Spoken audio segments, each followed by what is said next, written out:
pagi dan salam sejahtera buat kita semua. Kembali lagi berjumpa dengan Bapak Midian R. Siregar. Hari ini kita akan belajar ilmu pengetahuan alam atau IPA. Tapi sebelum kita memasuki pembelajaran, ada beberapa hal atau catatan yang ingin Bapak sampaikan kepada kalian. Yaitu yang pertama, mohon video ini kalian tonton sampai habis. Jangan dilompat-lompati atau dipercepat, sehingga kalian dapat memahami materinya dengan baik. Yang kedua, setelah selesai menonton video ini, tulis kembali materi ini atau yang terdapat pada video ini di buku catatanmu dengan rapi dan semenarik mungkin. Yang ketiga, jika ada pertanyaan yang berkaitan dengan materi yang dijelaskan pada video ini, silahkan catat di buku latihanmu. Nanti akan kita bahas pada saat Bapak melakukan visitasi pembelajaran ke uploading kalian masing-masing. Oke, baiklah, kita lanjut materi kita. Kita akan melanjutkan materi sebelumnya, yaitu tentang gerak benda dan makhluk hidup di lingkungan sekitar. Apa lanjutan materinya, Pak? Ya, yang ini. Yang pertama, hari ini kita akan belajar tentang gaya dan hukum Newton. Yang kedua, kita juga akan belajar tentang sistem gerak pada manusia. Yang ketiga, kita akan belajar gangguan atau kelainan yang ada pada sistem gerak manusia. Dan yang terakhir, kita akan belajar upaya menjaga kesehatan sistem gerak pada manusia. Baiklah, yang pertama, gaya. Apa itu gaya? Ya, gaya itu adalah tarikan dan dorongan yang terjadi pada suatu benda. Perhatikan pada gambar ini. Di sini ada anak yang menarik anak panah. Berarti dia sedang melakukan gaya. Atau perhatikan peserta di sini, siswa ini sedang mendorong meja. Dia sedang melakukan gaya. Berarti gaya, ada gaya tarikan pada panah ini dan ada gaya dorongan pada saat siswa ini mendorong meja. Selanjutnya, gaya ini disimbolkan dengan huruf F. Berasal dari kata bahasa Inggris ya, yaitu force. Artinya juga gaya. Satuan gaya adalah Newton. Dan alat untuk mengukur besarnya gaya kita dapat menggunakan neraca Pegas seperti pada gambar ini. Atau istilah lain dari neraca Pegas adalah dinamometer.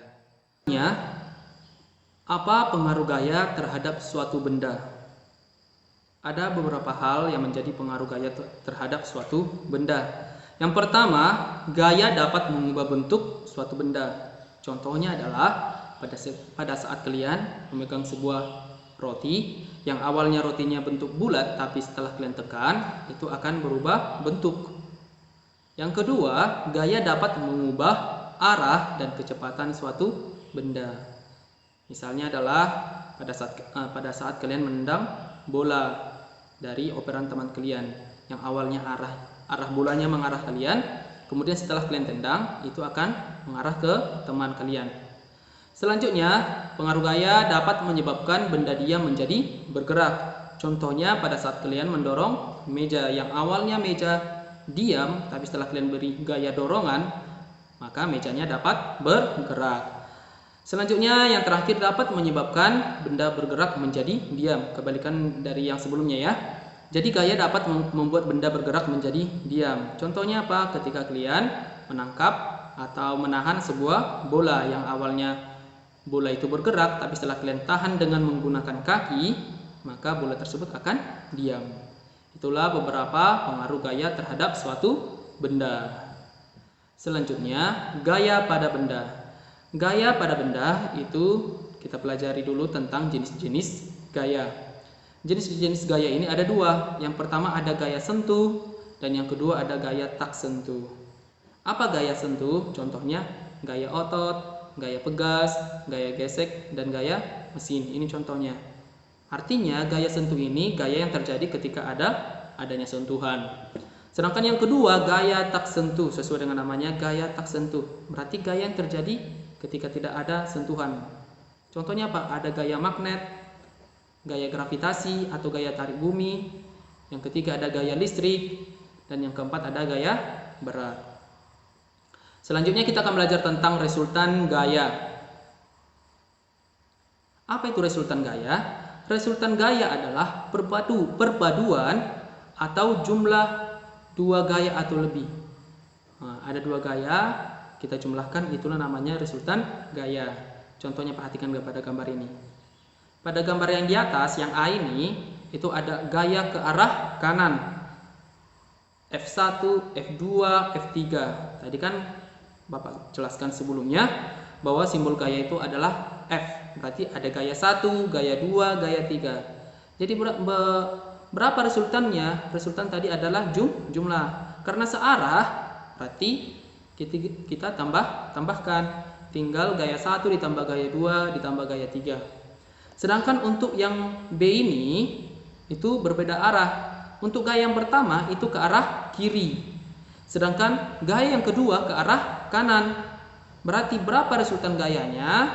Berarti karena berbeda arah, F1 gaya pertama dikurang gaya yang kedua. Selanjutnya ada juga tadi kita jelaskan jenis gaya gesek dan gaya berat. Apa itu gaya gesek dan gaya berat? Ini Bapak jelaskan ya.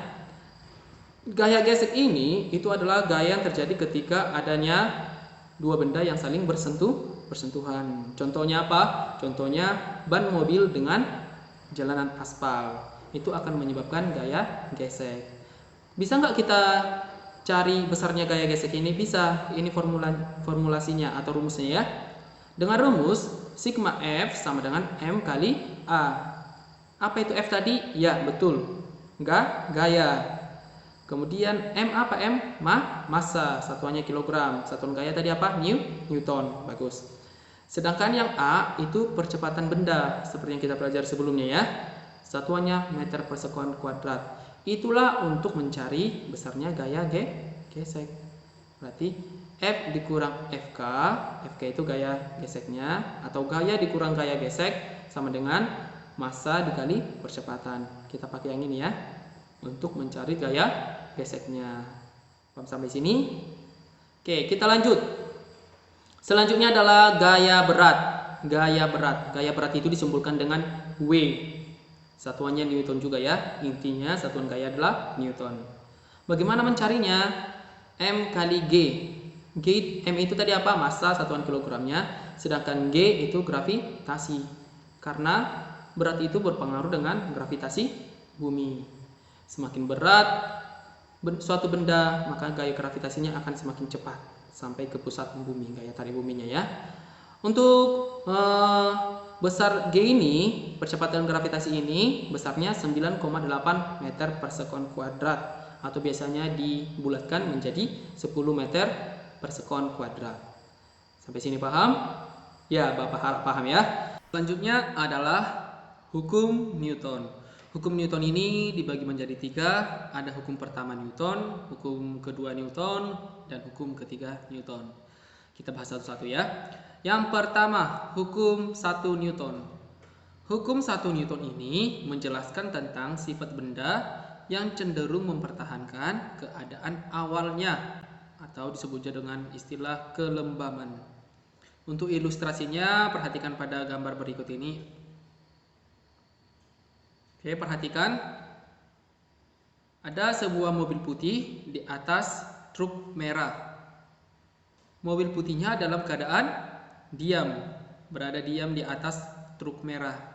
Tiba-tiba truk merah melaju. Dan perhatikan, yang awalnya mobil putih yang awal keadaannya diam, setelah truk merah melaju, mobil putihnya tetap diam. Inilah yang disebut dengan mempertahankan keadaan awal, atau istilahnya kelembaman.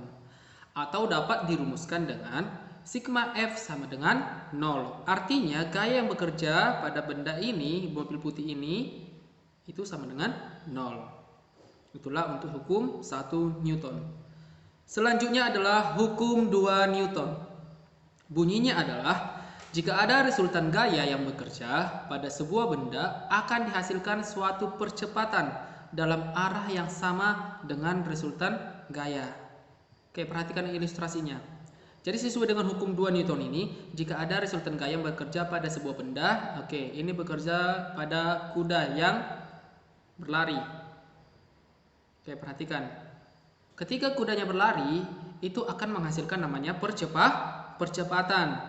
Oke, percepatan dengan arah yang sama dengan resultan gaya. Ini ilustrasinya ya.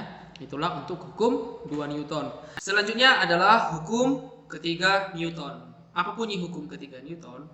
Bunyinya adalah jika benda pertama mengerjakan gaya pada benda kedua atau disebut dengan F aksi, maka benda kedua akan mengerjakan gaya pada benda pertama atau disebut dengan F reaksi dengan nilai atau besar yang sama tetapi arahnya berlawanan. Jadi artinya di sini, ini perhatikan ilustrasinya ini. Jika ada gaya yang diberikan oleh benda yang pertama, ini benda A, disebut juga dengan gaya aksi atau F aksi, maka benda kedua akan memberi nilai dan besar gaya yang sama atau disebut dengan gaya reaksi, tetapi dengan arah yang berlawanan, atau dapat diformulasikan dengan F aksi sama dengan negatif F reaksi. Kenapa ada negatif di sini, Pak? Karena reaksinya itu atau gaya yang diberikan oleh benda kedua itu berlawanan, sehingga dituliskan di sini disimbolkan dengan negatif F reaksi. Artinya gaya yang diberikan oleh benda yang kedua itu berlawanan. Untuk ilustrasinya perhatikan gambar ini. Oke, roket yang akan menuju ruangan angkasa ya. Oke, roket memberikan gaya melalui semburan ini, semburan gasnya ini, semburan api ini. Itu untuk benda pertama, berarti F aksinya ada pada di roket ini. Kemudian ada F reaksi. Reaksinya dari mana? Itu benda keduanya adalah tanah atau tempat landasannya ini. Itu akan memberikan gaya yang senilai dan besarnya sama, tetapi arahnya berlawanan. Oke, ketika si roket ini memberikan gaya aksi ke bawah, maka landasannya ini akan memberi F reaksi, negatif R reaksi, yaitu gaya berlawanan yang mendorong si roket ini naik ke atas. Sampai sini paham? Kita lanjut. Sistem gerak pada manusia. Untuk sistem gerak pada manusia itu dapat dibedakan menjadi 3. Yang pertama adalah rangka. Ini rangka ya. Jadi penyusun sistem gerak manusia itu ada 3. Yang pertama rangka, yang kedua sendi. Ini gambar sendi. Perhatikan pada slide. Yang ketiga adalah otot. Ini gambar otot ya. Bapak rasa kalian sudah sering mendengar ini ya, atau di SD juga sudah belajar ini. Kita bahas satu-satu ya. Yang pertama adalah rangka pada manusia. Perhatikan gambarnya, rangka pada manusia ini. Ini adalah rangka penyusun tubuh manusia. Rangka pada manusia, yaitu pada anak bayi, itu tersusun atas 270 tulang. Sedangkan rangka orang dewasa itu tersusun atas 206. Pertanyaannya, kok beda-beda Pak? Kok bayi itu lebih banyak sampai 270, sedangkan yang dewasa itu 206? Jawabannya adalah, pada rangka anak bayi itu masih banyak terjadi perpisahan-perpisahan rangka. Jadi seiring bertambah umurnya itu nanti akan mengalami fusi atau penggabungan, sehingga hasil akhirnya nanti adalah 206 tulang. Fusi itu penggabung yang menggabung tulang-tulang yang terpisah tadi. Yang 270 ini masih banyak terpisah, akan menggabung atau terjadi fusi dan akan menghasilkan 206 tulang. Selanjutnya, apa fungsi dari sistem rangka ini pada sistem gerak? Yang pertama, fungsinya adalah sebagai alat gerak pasif. Artinya, alat gerak pasif tidak dapat bergerak sendiri. Jadi siapa yang menggerakkan? Si otot. Nanti kita belajar ya tentang otot. Yang kedua, fungsinya adalah melindungi organ-organ vital di dalam tubuh. Yang ketiga, menyimpan kalsium. Jadi di tulang inilah disimpan kalsium. Yang keempat, memproduksi sel darah. Jadi darah kita itu di mana diproduksi? Di tulang kita, di sel-sel tulang kita ya. Di sel-sel tulang kita diproduksi sel darah kita, baik itu sel darah merah maupun sel darah putih. Yang terakhir adalah memberikan bentuk pada tubuh dan menopang tubuh kita. Oke, ini jelas ya. Kenapa bentuk wajahmu bulat, oval, atau lonjong? Itu karena pengaruh tulang ini, tulang tengkorak pada wajah. Itu akan memberi bentuk tubuh dan bentuk wajah, dan selain itu dapat menopang tubuh kita. Kenapa kita bisa berdiri tegak? Itu karena ada tulang kita ya. Oke, sampai sini paham untuk rangka pada manusia? Oke, kita lanjut. Selanjutnya adalah struktur tulang. Bagaimana struktur tulang? Ini pada gambar, perhatikan gambarnya ya. Bahwa struktur tulang itu terdiri atas tulang spons. Apa tulang spons? Oke, spons itu artinya rongga ya. Berarti arti tulang spons itu artinya tulang yang berongga. Oke, perhatikan ini ada rongga-rongganya. Apa itu tulang spons? Yaitu tulang yang mempunyai banyak ruang-ruang kecil terbuka atau istilahnya spons yang membuat tulang menjadi lebih ringan.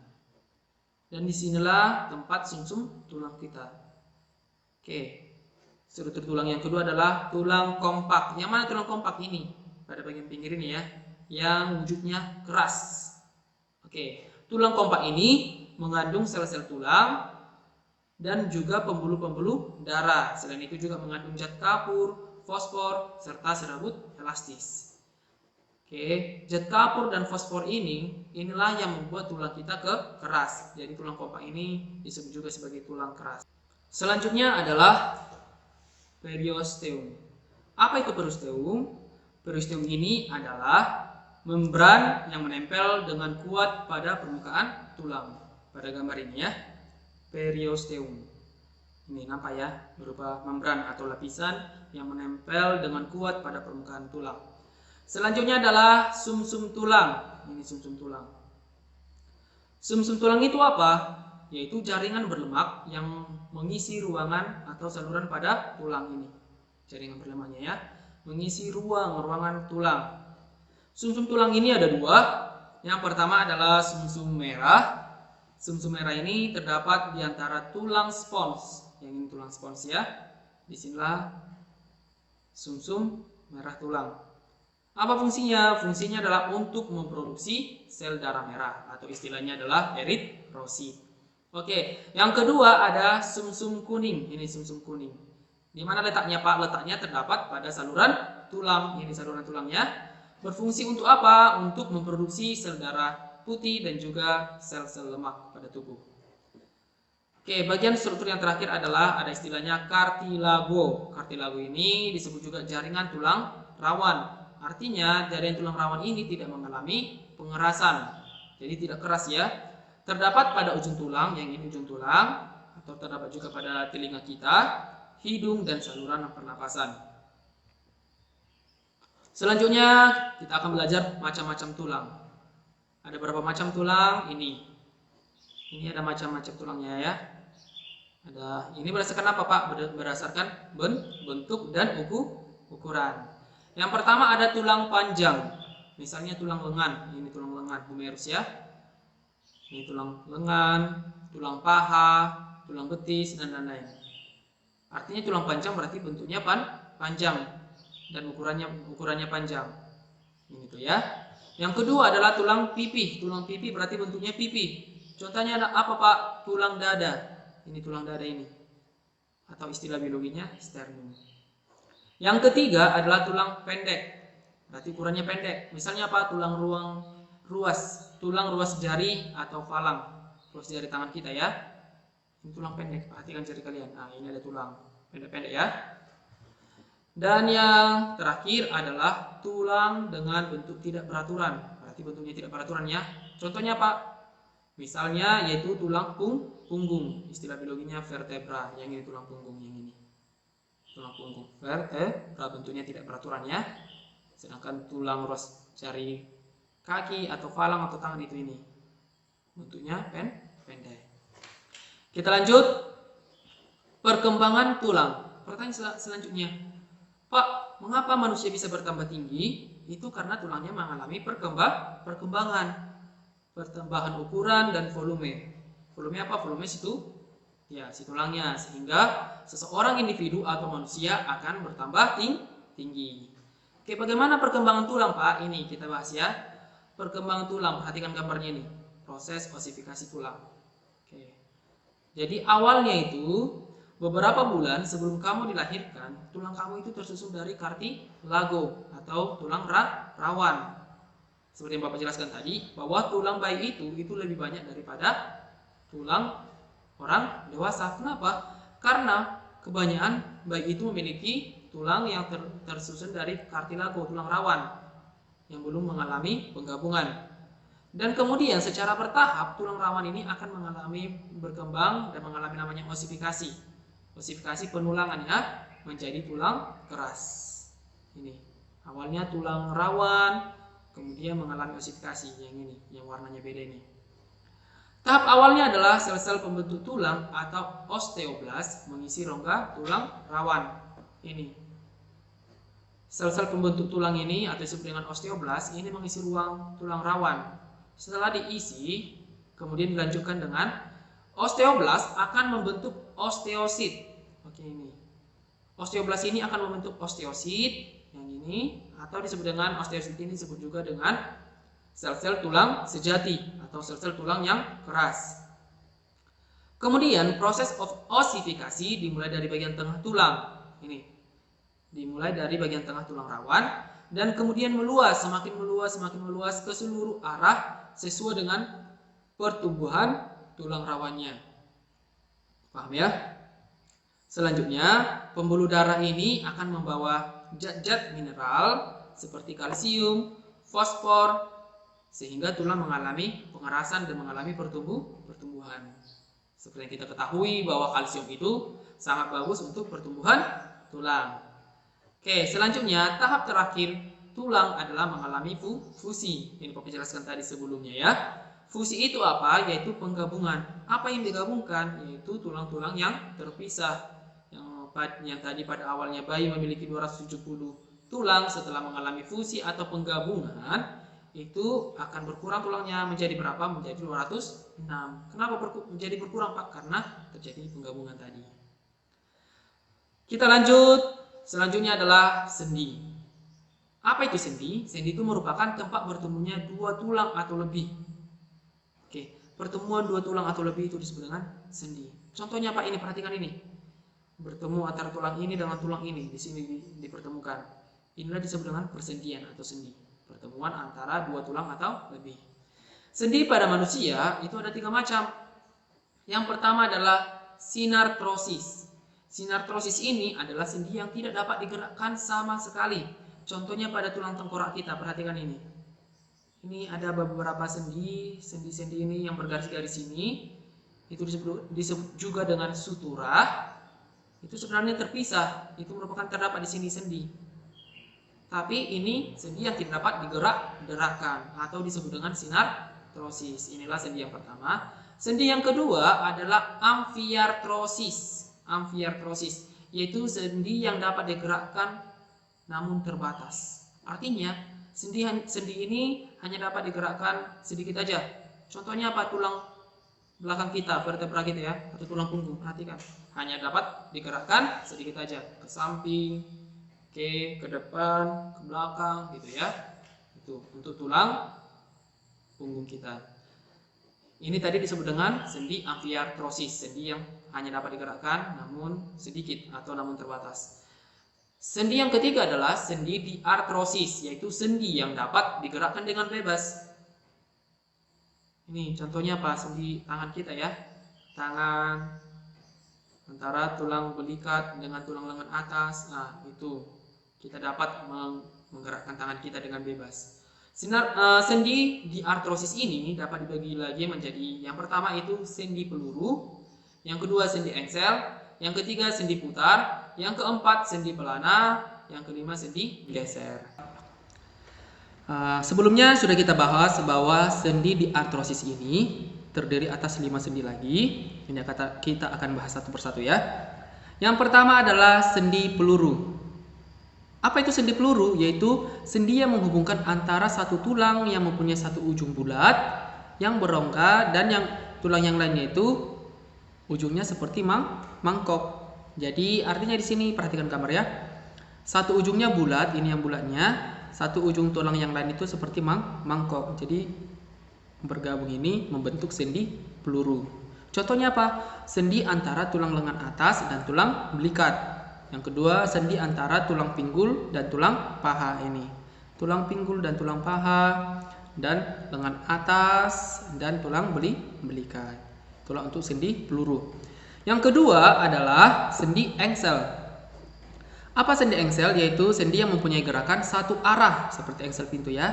Ada yang ke depan, ada yang ke belakang seperti engsel pintu. Contohnya adalah perhatikan gambar sendi pada siku dan lutut. Nah, ini pada siku ya, pada siku.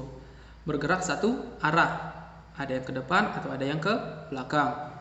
Sendi yang ketiga adalah sendi putar.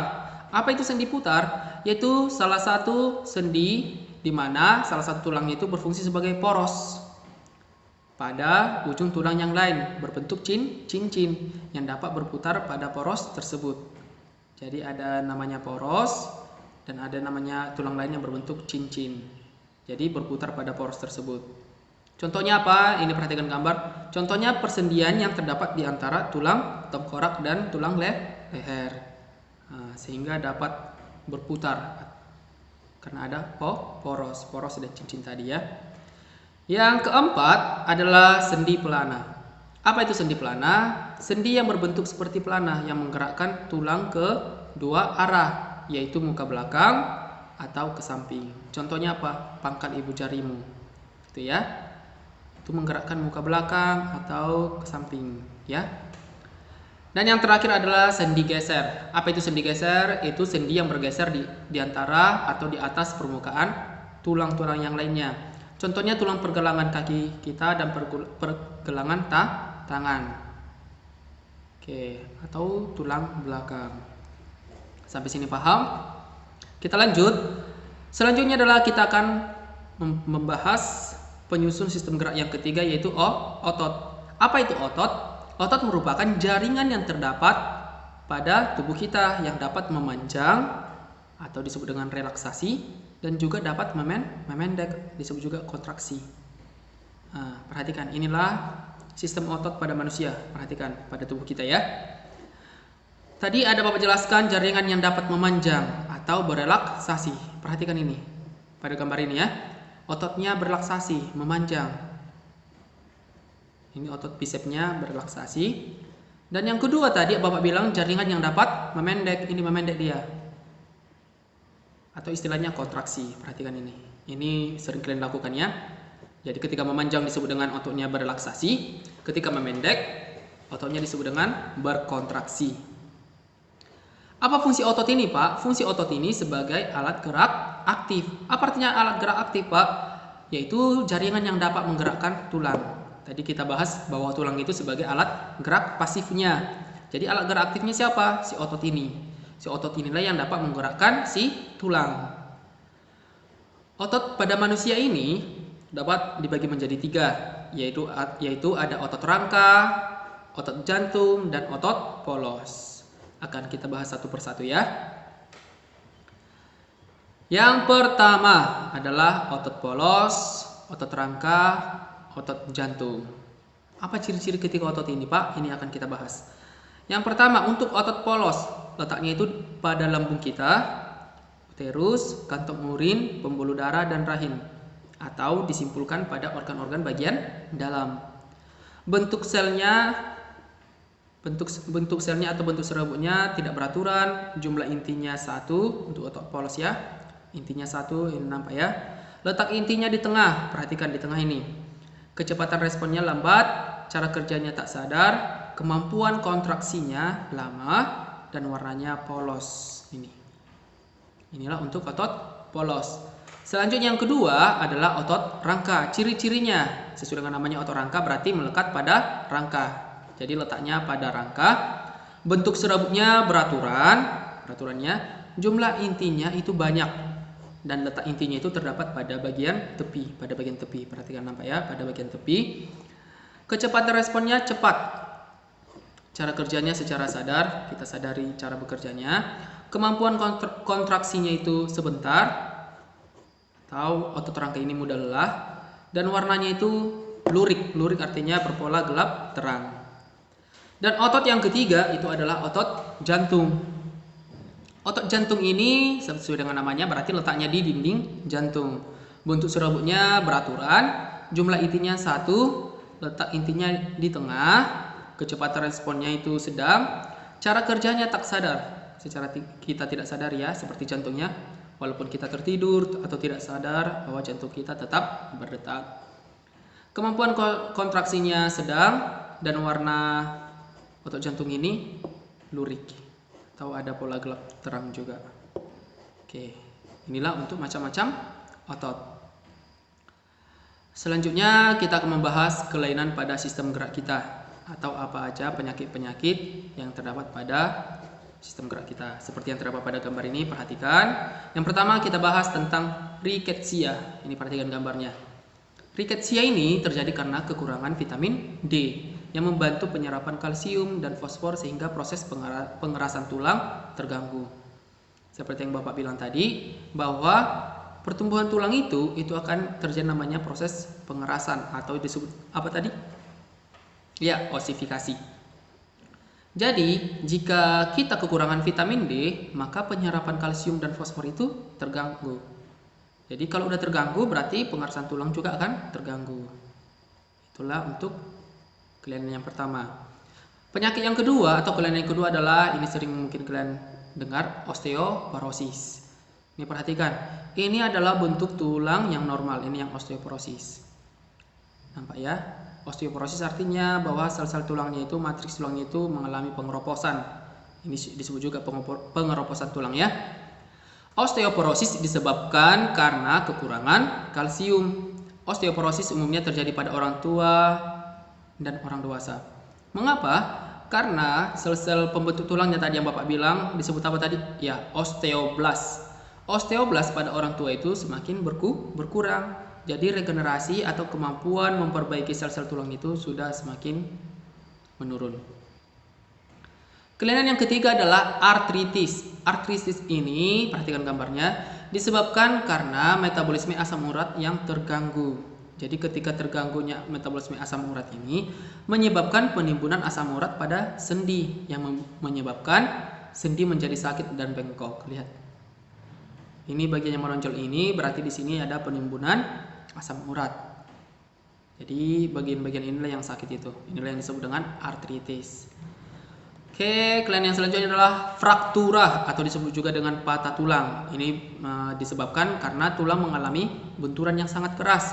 Misalnya apa? Misalnya pada saat kecelakaan atau jatuh dari tempat tinggi. Jadi menyebabkan patah tulang. Oke, selanjutnya adalah ada skoliosis, lordosis, dan kifosis. Ini adalah penyakit-penyakit karena pada tulang belakang. Karena apa? Karena disebabkan oleh kebiasaan yang salah dan penyakit tertentu, misalnya rickettsia dan TBC. Jadi, makanya pada saat duduk kita harus memperhatikan pola duduk kita karena itu dapat mempengaruhi bentuk tulang belakang kita. Ini tulang belakangnya yang di punggung ini. Jika skoliosis itu kelainan ketika tulang belakangnya itu pada bagian punggung ini perhatikan berbentuk S menyamping. Ini yang sering menyamping kalau menulis. Sedangkan yang lordosis itu ketika tulang punggungnya atau tulang belakangnya pada bagian mendekati pinggang atau perut itu mengalami pembengkokan. Sedangkan yang kifosis itu karena terlalu menunduk ya pada saat membaca. Jadi makanya diatur pada saat kita membaca harus agak tegak ya. Itu mempengaruhi bentuk tulang belakang kita. Dan ini juga akan mempengaruhi cara berjalan kita. Oke, kita tadi sudah membahas tentang kelainan pada sistem gerak. Jadi sekarang bagaimana upaya kita menjaga kesehatan sistem gerak pada manusia? Yang pertama, kita harus meningkatkan kandungan kalsium dan asupan makanan. Makanan yang bagaimana? Makanan yang mengandung kalsium pastinya. Contohnya apa? Susu, kangkung, kedelai, dan olahannya ikan salmon, kacang almond, dan brokoli. Yang kedua, kita juga perlu berjemur pada sinar matahari. Tapi ini sinar matahari yang pagi ya. Karena sinar matahari ini sangat baik untuk pembentukan vitamin D. Jadi jika pembentukan vitamin D ini sudah bagus, berarti penyerapan kalsium dalam makanan tubuh kita, dari tubuh kita nanti akan bagus juga. Yang ketiga, kita memperhatikan asupan vitamin D. Oke, jadi betapa pentingnya vitamin D ini. Untuk apa tadi? Untuk membantu penyerapan kalsium dan fosfor. Contoh makanan yang mengandung vitamin D apa? Telur, produk olahan dari kedelai, minyak ikan, ikan berlemak, hati sapi, dan udang. Yang keempat, kita memperhatikan aktivitas fisik yang cukup setiap harinya. Aktivitas fisik ini seperti apa? Jalan kaki, jogging, tenis.